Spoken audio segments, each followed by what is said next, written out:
విశ్వమాత foundation ఆధ్వర్యంలో గత 2 సంవత్సరాలుగా ఎంతో అద్భుతంగా సిద్ధార్థ హోటల్ మేనేజ్మెంట్ కళాశాల గ్రౌండ్ నందు శతచండీ హోమం, మహారుద్రాభిషేకాలు, అదేవిధంగా అమ్మవారికి దశమహావిధ హారతులు, ప్రతిరోజు కుంకుమార్చన, చండీ హోమాల కార్యక్రమాలు నిర్వహించుకుంటా ఎంతో ఘనంగా మనం ఈ కార్యక్రమాన్ని గత 2 సంవత్సరాలు నిర్వహించుకున్నాం. అదేవిధంగా ఈ సంవత్సరం కూడా 3వ వార్షికోత్సవంలో భాగంగా 22వ తారీఖు నుంచి 2వ తారీఖు దాకా కూడా 11 రోజుల పాటు ఇక్కడ ఎంతో అద్భుతంగా కార్యక్రమాలు నిర్వహించుకునేందుకు ఇక్కడ అన్ని రకాల ఏర్పాట్లు చేయబడ్డాయి.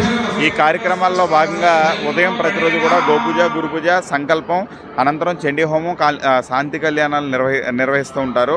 భక్తులెల్లా కూడా ఈ కార్యక్రమంలో పాల్గొదలుచుకున్న భక్తులంతా కూడా ఈ కార్యక్రమానికి విచ్చేసి ఈ కార్యక్రమంలో పాల్గొనడం ద్వారా ప్రతిరోజు అమ్మవారి అన్నప్రసాదం అనేది ఇక్కడ వచ్చిన భక్తులందరికీ కూడా ఇవ్వబడుతుంది. స్వీకరించి సాయంత్రం ఇక్కడ ఏర్పాటు చేస్తున్నటువంటి 5:30 గంటల నుంచి సాయంత్రం సామూహిక లలిత సహస్రనామ పారాయణ కార్యక్రమం ఉంటుంది. ఇందులో మగువులంతా కూడా పాల్గొనవచ్చు.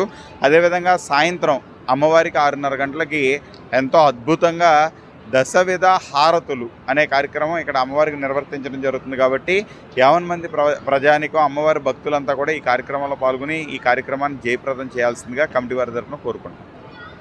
జై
ఎవరైతే ఆవులు పూజకోవటమే కాదు పూజిస్తారో సాక్షాత్తు గోలక్ష్మి అన్నారు. పూర్వంలో మన ఇంట్లో ఏముండేవి వాళ్ళంటే బిల్డింగ్లు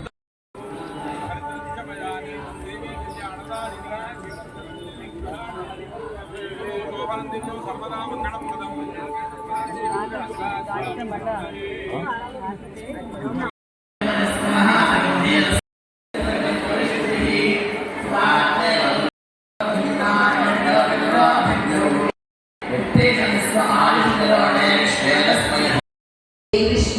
సిద్ధార్థ కాలేజీలో 22 నుంచి 2వ తారీఖు వరకు అన్ని కార్యక్రమాలు జరుగుతున్నాయి.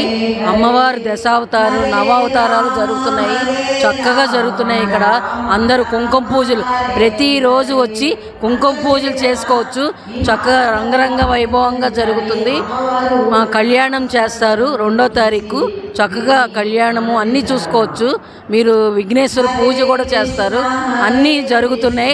చక్కటి ప్రోగ్రాము, అందరూ రండి. ఇష్టం కదా, ఒక్కళ్ళమైతే అనిపించదు కాబట్టి అందరినీ తీసుకురావడానికి శ్రీమాత్రే నమః, శ్రీమాత్రే నమః, శ్రీమాత్రే నమః.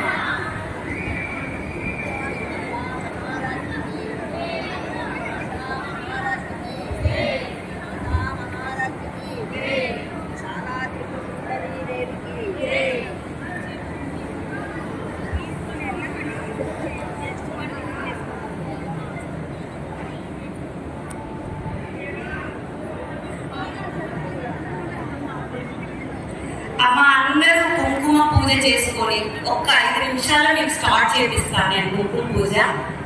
కుంకుమ పూజ అయిపోయిన తర్వాత కళ్యాణం జరుగుతుంది. మరి ఫస్ట్ రోజు మరి కళ్యాణం చూసుకునే భాగ్యం మనకుంది కాబట్టి ప్రతి ఒక్కరు ఎవ్వరు వెళ్తూ చక్కగా పూజ చేసుకొని కళ్యాణం చూసుకొని అన్నప్రసాదం తీసుకోండి. ఈ రోజు మొదటి రోజు కాబట్టి అమ్మ సంకల్పం చాలా ఉంటుంది.